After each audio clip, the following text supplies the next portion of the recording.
Bom, gente, hoje é segunda-feira e segunda-feira é dia de segunda literária aqui no canal. Vocês já sabem que nós temos aqui uma programação específica, na segunda, quarta e sexta, né? Cada um desses dias com temas específicos.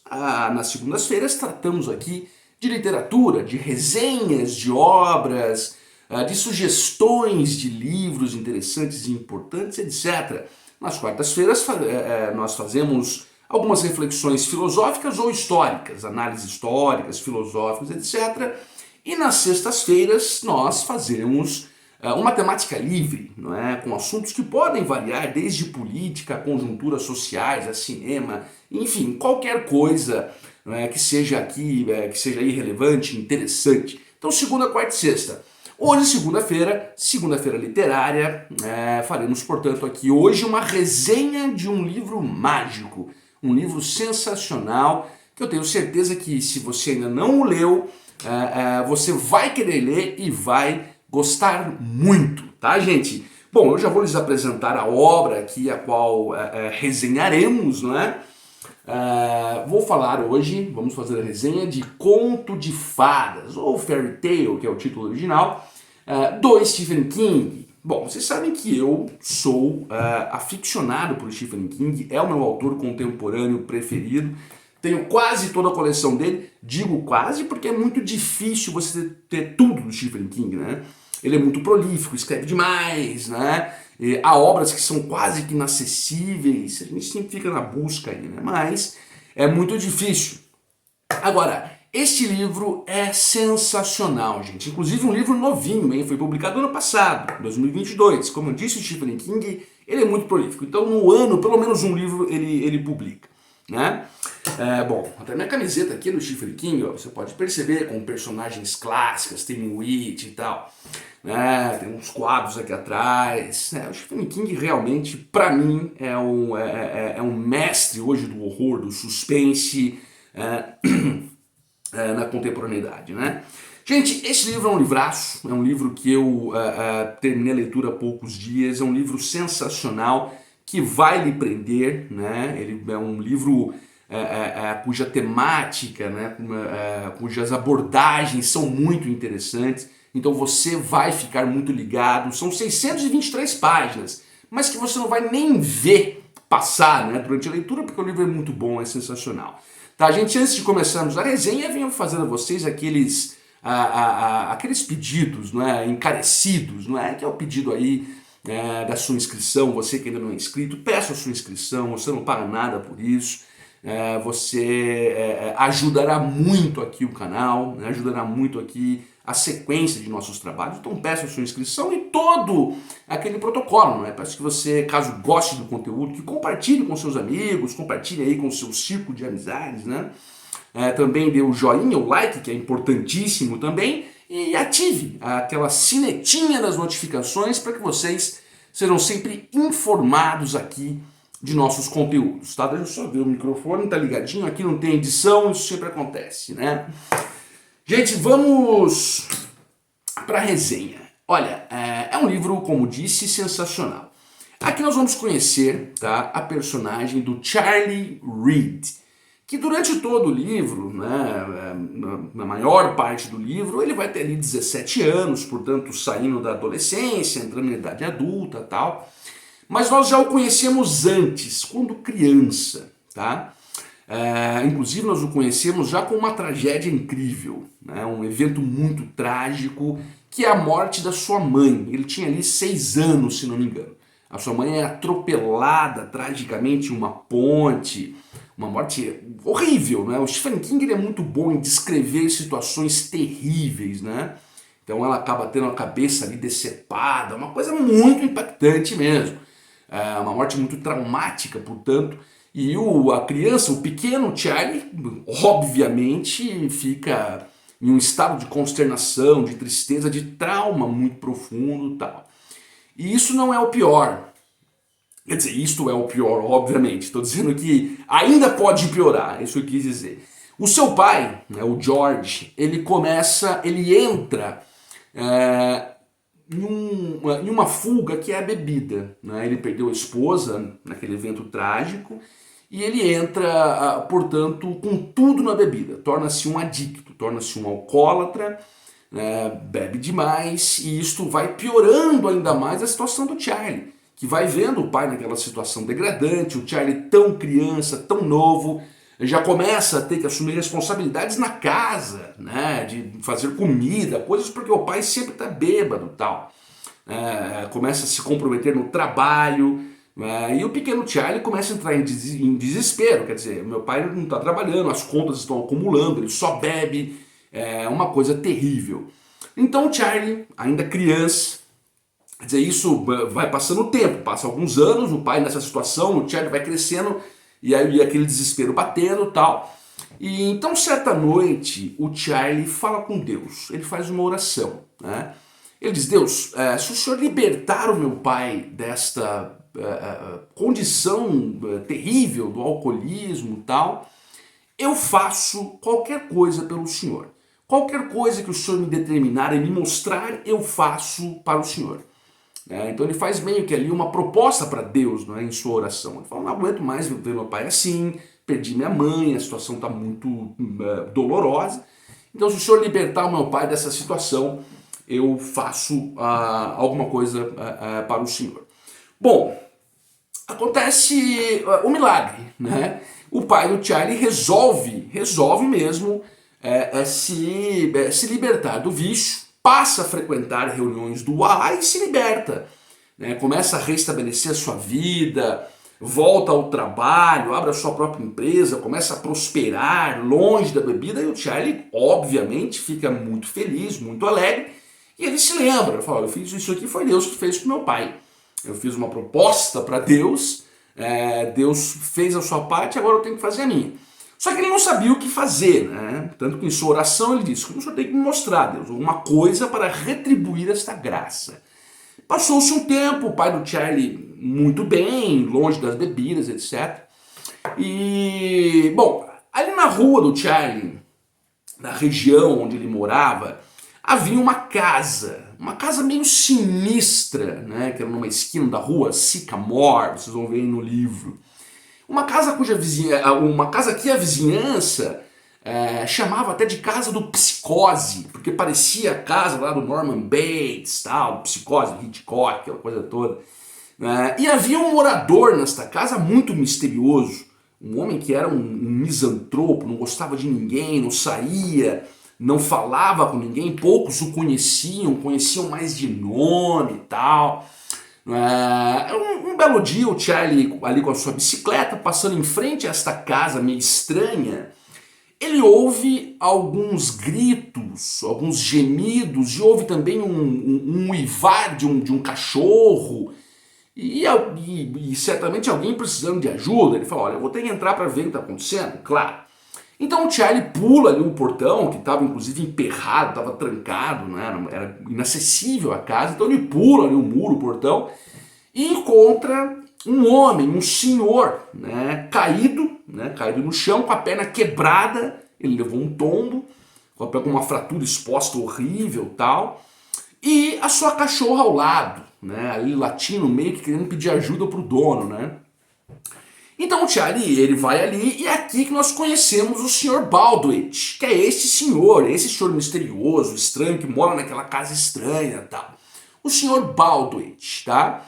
Bom, o Sr. Baldwin, que era como eu falei, misterioso, não gostava de pessoas e tal, só que ele não tinha opção, ele tinha que aceitar a ajuda do Charlie, que ele tava com a perna fraturada, morava sozinho e tal. Então o Charlie, ele chama ali os bombeiros, os paramédicos e tal, levam o Sr. Baldwin para o hospital, e o Charlie começa uma conexão aqui com este senhor e principalmente, talvez não principalmente, igual, né, com a sua cadela, que é a Radar, é uma pastora alemão, idosa, tá meio doentinha, problema ali no quadril, etc.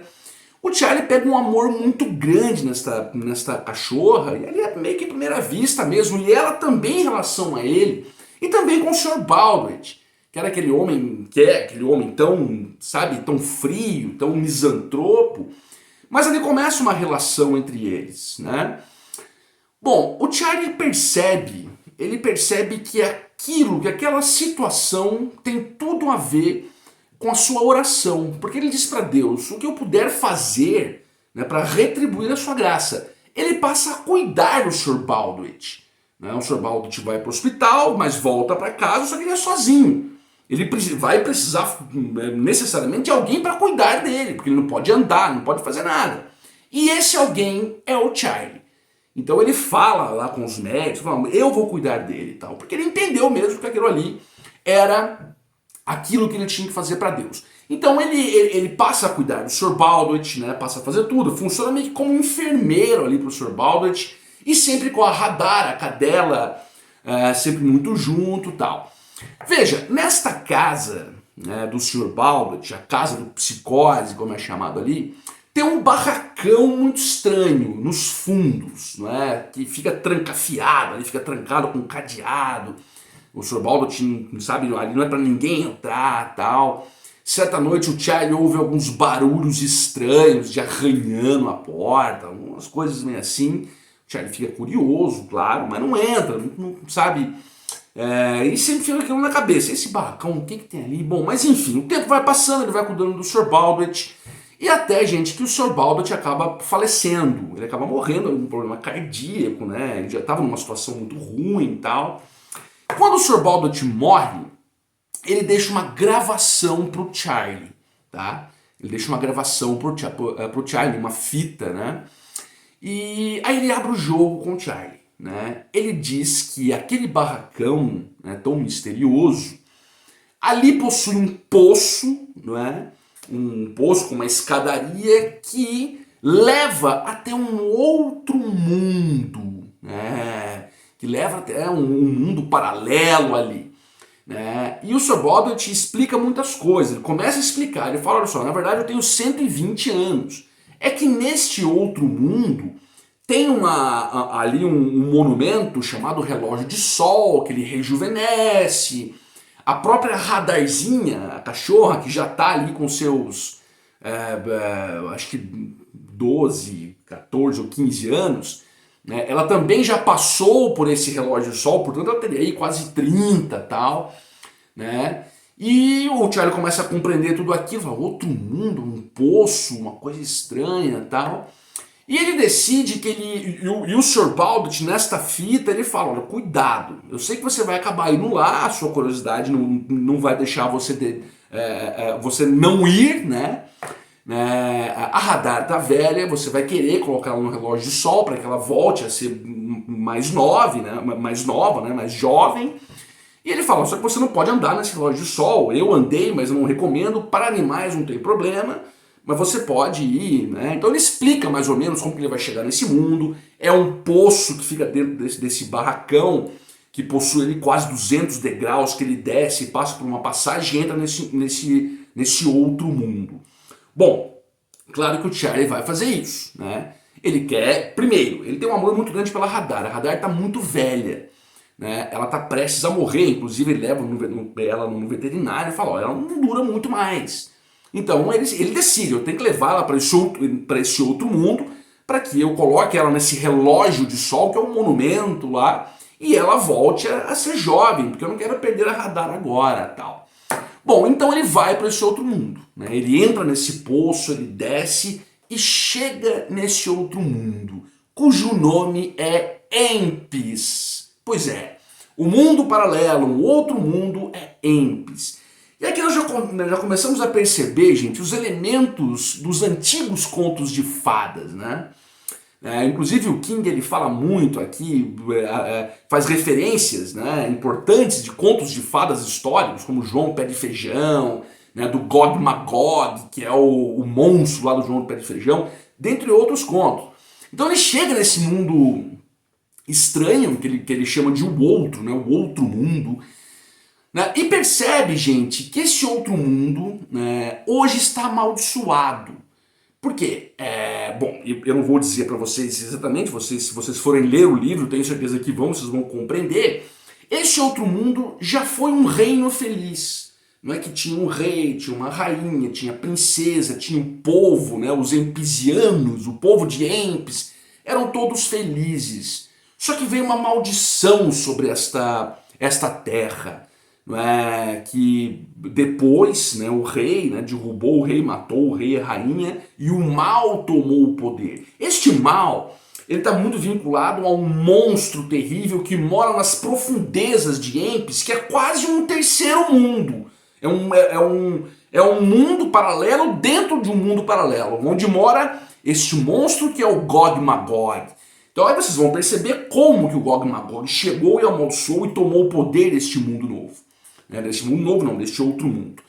Bom, o Charlie chega ali e percebe isso. Primeiro que ele percebe que as pessoas de Empis, as que sobraram, né, elas são todas cinzas, sabe, com a pele muito estranha, sabe, deformadas, tudo isso fruto de uma maldição, né? Só que nem todos são assim. Alguns poucos são os chamados inteiros. São aqueles que não foram afetados pela maldição. Né? E dentre esses inteiros tem a Leia. Né? A Leia, que era a princesa na época do reino. Né? Só que, como veio a maldição, mataram os reis, depuseram, né, a maldição depois ali, o rei e o reinado, agora ela é só uma camponesa que vive escondida e tal. Só que ela não é tomada pela maldição do cinza, ela é tomada por uma outra maldição. Né? Porque quando o rei do mal tomou o poder ali, os antigos parentes dos reis, eles foram amaldiçoados também, não com aquela maldição do cinza, mas com a perda de um sentido. Então a princesa Leia, por exemplo, ela não tem a boca, ela não pode falar, ela tem só uma feridinha aqui do lado da boca, onde ela injeta alguns alimentos para ela não morrer. Né? Aí tem ela e mais acho que 6 pessoas da família real antiga que não foram tomados pelo cinza, mas perderam esse sentido. Né? Então tem lá o Sr. Wood, que eu acho que é o tio-avô dela, uma coisa assim, não me lembro agora. Ele não tem a visão, né? Tem a Cláudia, que é tia dela, ela não tem a audição. Né? Então tem alguns inteiros... E esses inteiros sempre relacionados aos antigos reis. Né? Eles não foram tomados pela maldição do cinza, mas foram tomados por essa maldição específica. Bom, o Charlie, ele tem uma personagem maravilhosa que é a Dora também, né? Essa tem a maldição do cinza, uma antiga moradora de Empis e tal, que foi amaldiçoada também, mora ali perto dali, uma mulher muito gentil, muito generosa, que ajuda muito o Charlie também, né? E lembrando que o Charlie foi para o mundo junto com a Radar, então ele tá com a cachorra ali porque a intenção dele principal é levar a Radar para o relógio de sol, para que ela se rejuvenesça, né? Bom, acontecem muitas coisas nessa estada ali do Charlie em Empis. Primeiro, gente, vocês vão perceber que o Charlie, ele vai acabar sendo definido como o príncipe salvador desta terra, um enviado para vencer aquele mal. E inclusive o cabelo dele começa a ficar loiro, os olhos começam a ficar mais claros, não é? A figura de um príncipe ali, talvez porque parecendo-se, né, com a realeza daquele lugar, ele começa a se transformar assim, né, e todo mundo já começa a o ter como príncipe salvador. Ele vai salvar Empis do mal, tal. Acontecem muitas coisas nessa estadia dele em Empis, como eu disse. Uma delas é que ele acaba sendo capturado por essas forças do mal, acaba sendo preso, tudo ali dentro deste mundo, tudo dentro de Empis. Né? Então ele fica ali numa masmorra, num calabouço, onde conhece outros prisioneiros, né, que também foram vítimas da maldição. Alguns outros que não foram vítimas da maldição do cinza, perdão, porque tinham algum vínculo com a família real e tal. Bom, ele fica preso e a história vai tendo o seu deslinde nesse ponto, gente. Ele começa a entender as coisas, o que ele deve fazer para derrubar o mal. Lembrando que o mal aqui, gente, ele está na figura, como eu disse, tem aquele monstro Gog Magog. Mas tem um rei do mal lá agora, que eu não ia dizer, não ia contar pra vocês, mas eu vou dar esse pequeno spoiler, tá? Que é o Elden. O Elden, gente, era um dos filhos do rei, né? Irmão da princesa Leia, aquela que eu disse pra vocês, inclusive o Charlie e ela vai ter uma espécie de um romance próprio ali. Ele é o irmão dela, filho dos reis mortos, ele que foi tomado pelo Gog Magog, porque ele foi até o Poço Profundo, que é aquele lugar que eu disse pra vocês, onde tem uma espécie de um terceiro mundo, onde mora o Gog Magog. né? Então Gog Magog acabou tomando, o possuindo, por assim dizer. Então ele é a figura do mal ali, é o Elden, né? Também conhecido na obra como assassino voador, vocês vão perceber. Né? Ele fez isso, foi uma traição à sua família, é claro, mas é que ele era uma pessoa muito recriminada por todos, ele era muito feio, tinha deficiências físicas, então todo mundo meio que hostilizava e humilhava o Elden antes. Só que ele conhecia esses lugares secretos ali do palácio, do castelo, para chegar até esse mundo. Então ele chegou, Gog Magog o possuiu e ele hoje reina, nesse momento reina em Empis. E o Charlie lá preso sabe, ele já entendeu que ele está ali para uma missão, né? Quer salvar a terra de Empis, lembrando que Empis é o mundo, né? Então você tem algumas regiões de Empis, você tem a cidade, que é a capital do reino, que é Lilimar, aí você tem a cidadela, tem outras regiões ali. Tudo acontece mais em Lilimar, não é? Que é a capital, que é a cidade, inclusive onde ele fica preso, né? Então ele começa a entender as coisas e começa a compreender o que tem que ser feito para ele primeiro escapar daquela prisão e depois vencer aquele mal e libertar aquela terra desta maldição, não é verdade? E então, agora eu já vou parando por aqui, senão vou dar spoilers aqui comprometedores, né? Não vou contar o final, é claro, vocês vão ter que ler o livro. Bom, gente, eu vou parar por aqui no conteúdo da resenha, que eu acho que já é o suficiente. Mas assim, é um livro fantástico, é um livro interessantíssimo, né? Um livro que certamente, como disse no começo, vai lhe prender do começo ao fim. Você não consegue parar de ler. O Stephen King tem essa característica em sua escrita, né? Ele escreve de uma forma que você não consegue parar de ler. É uma coisa, é uma loucura, tal. É sensacional o livro, né? E veja que interessante. Aí o Charlie faz algumas reflexões mesmo. Fala, olha só. Se não fosse minha mãe morrer, se não fosse meu pai tornar-se um alcoólatra, eu não teria feito aquela oração a Deus, eu não teria conhecido o Sr. Baldwin, eu não teria conhecido a Hadar e por consequência não teria conhecido este novo mundo e não teria esta missão de salvar Empis. É muito interessante, é muito legal, é um livro muito bom, sabe, que nos faz pensar assim, no fascínio das coisas, né? Quem garante que não existe outro mundo por aí? É umas coisas muito, muito legais, assim, que só a literatura nos proporciona, não é verdade? A Hadar, bom, eu vou dar um outro spoilerzinho, que não tem problema também, eu acho que não. Ele leva a Hadar lá para o relógio de sol, ele consegue, a Hadar fica novinha de novo tal. Isso vai ser mais ou menos até antes do meio da obra, então não vai ser muito comprometedor esse spoiler. Gente, mas é um livraço, se você ainda não leu esse livro, eu super recomendo, sugiro mesmo que você leia, que você vai ter aí um deleite muito grande. É um livraço, o Stephen King, como sempre, é maravilhoso e você vai amar essa leitura. Gente, muito obrigado, né, pela audiência de vocês. Quarta-feira tem mais, quarta-feira temos um tema filosófico ou histórico. Fica aí o suspense para vocês, tá bom? Muito obrigado, peço aí você que não é inscrito, que se inscreva, dê uma força pra gente aqui, compartilhe o vídeo, dê o like, assine o sininho, etc e tal, tá bom? Valeu, até a próxima.